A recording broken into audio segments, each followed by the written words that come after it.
Hello friends, welcome back on this YouTube channel. I'm Professor Saurabh Naik, taking a next session on under the discipline building construction. Our today's topic is shoring and its type. A basic question arises that why we learn shoring? The answer is to know the basic concept of shoring, and second to understand the different types of shoring. So start this session with the concept of shoring. Shoring. Shoring is the process of temporarily supporting a building, vessel, structure or trench with shores when in danger of collapse or during repairs or alterations. Shorings come from shore, a timber or a metal prop. Shoring may be vertical, angle or horizontal. Shoring is the construction of temporary structure to support temporarily an unsafe structure. Shoring can be used when walls bulge out, when walls crack due to unequal settlement of foundation, and repairs are to be carried out to crack wall, when an adjacent structure needs pulling down, when openings are to be newly made or enlarged in a wall. Types of shoring. There are three major types of shoring. The first one is racking shore, second flying shore, and third dead shore. Let's see one by one. The first one is racking shore. In this method, inclined members called racker are used to give temporary lateral support to an unsafe wall.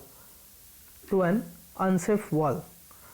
or more timber slopes between the face of the structure to be supported and the ground. The most effective support is given if the racker meets the wall at an angle of 60 to 70 degrees, approximately 60 to 70 degrees. A wall plate is typically used to increase the area of support. In this method, inclined members known as rackers are used to give a lateral support to wall. A racking shore consists of the following components: rackers or inclined member, wall plate, needle, cleats, bracing, sole plate, etc.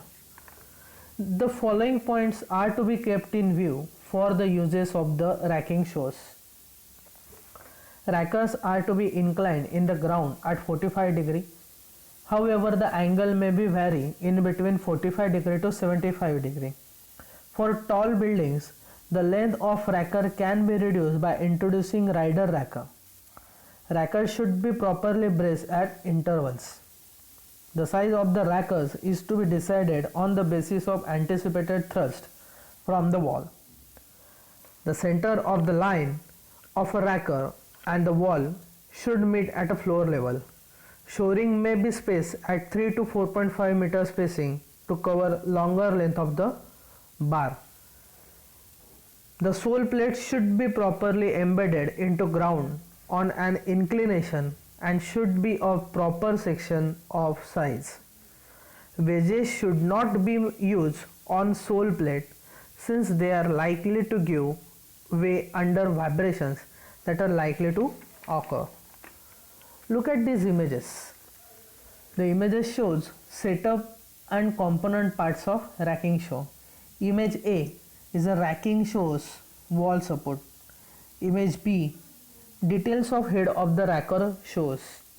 Image C, racking shore for multi-storied building where inclination of the racker has to be limited due to short land width available.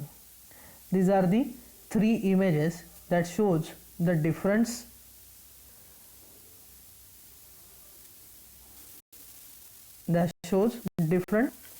sections of the racking shore. The next type of shoring is flying shore. The flying shore consists of wall plates, needles, cleats, horizontal studs, commonly known as horizontal shores, and inclined studs arranged in a different form which varies with the situation. In this system also the wall plates are placed against the wall and secured to it. Flying shores is a system of providing a temporary support to the party wall of two buildings where the intermediate building is to be pulled down and rebuilt. All types of arrangement of supporting unsafe structure in which the shores do not reach the ground come under the category.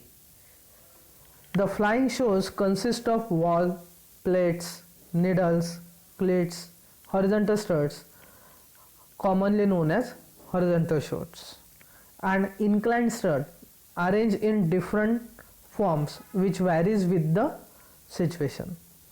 In this system, the wall plates are placed against the wall and secured to it. A horizontal strut is placed between the wall plates and is supported by the system of needle and cleats. The inclined struts are supported by the needle at their top and by straining pieces at their feet. The straining piece is also known as straining seal and its spike to the horizontal shore. The width of straining piece is the same as that of strut. When distance between the walls to be strutted apart is considerable, a horizontal shore cannot be safe and a truss framework of members is necessary to perform the function of lying shore. Look at these two images. Images shows the setup and component parts of flying shore. Image A, it is a simple flying shore, and image B shows flying shore when the distance between two walls is considerable. Right? The last type of shoring is dead shoring. Dead shore is the system of shoring which is used to render vertical support to walls and roofs, floor, etc. When the lower part of wall has been removed for the purpose of providing an opening in the wall or to rebuild a defective load bearing wall in a structure. Dead shore is the system of shoring which is used to render vertical support to wall and roofs, floors, etc. when the lower part of a wall has been removed for the purpose of providing an opening in the wall or to rebuild a defective load bearing wall in a structure. The dead shore consists of an arrangement of beams and posts which are required to support the weight of structure above and transfer same to the ground on firm foundation below. The opening in the wall are to be made, holes are cut in the wall at such a height so as to allow sufficient space for insertion of the beam or girder that will be provided permanently to carry the weight of structure above. Distance at which the holes are cut depends upon type of masonry and it varies from 1.2 meter to 1.8 meter center to center. Beams called needles are placed in the holes and are supported by vertical props called dead shores at their ends on their side of either side of wall. The needles may be timber or steel and are sufficient section to carry the load above. The dead shores stand away from wall on either side so as to allow for working space when the needle and props are in a position. The props are tightened up by the folding wedges provided at their bases, while the junction between prop and needle is secured with the help of docks.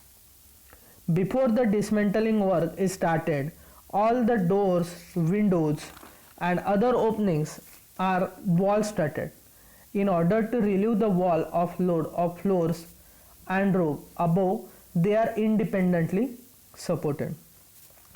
Vibrations and shocks are bound to occur when wall cutting is done, as such a measure of safety racking shores are sometimes erected before commencement of wall cutting operations. Look at these images.